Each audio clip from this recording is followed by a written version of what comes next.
As Big Ben chimed midday, wartime Prime Minister Winston Churchill's victory speech rang out, read by actor Timothy Spall. This is your hour. Carry on. On VE, or Victory in Europe Day, the UK thanks an almost vanished generation for its heroism and hopes it will never go through similar horrors. But the Ukrainian soldiers marching here were a reminder that some are. And for the crowds watching, the historically low defence spending of recent years is an outdated luxury in increasingly worrying times. No one wants to spend more money on the military, but we have to safeguard our interests, and unfortunately that means more money. It all comes down to the finances, and if we've got to raise that through the appropriate means, then we need to do that. You're gambling with World War III. Donald Trump's isolationism has made it painfully clear to Europe that the United States can no longer be relied on to defend it. Russia is seen as a real and present danger. London and Brussels have pledged rearmament, both to help Ukraine and protect themselves. But there's much catching up to do, because despite all the pomp and pageantry on show, the reality of the country's fighting capability is quite different.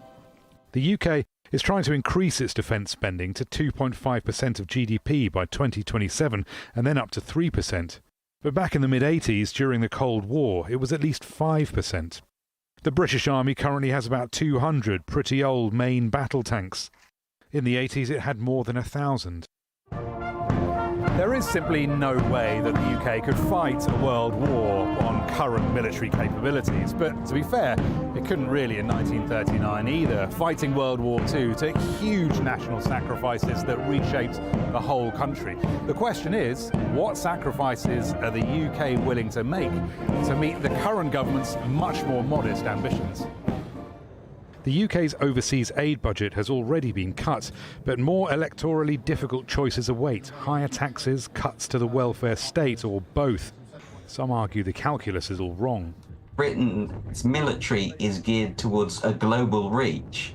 We don't need a global reach. At best, you can argue our military needs to be able to defend our country. Now, if there are shortfalls in certain equipment because of the way that we've misspent military budget in the past, those could be corrected, but that doesn't need to lead to increases in spending.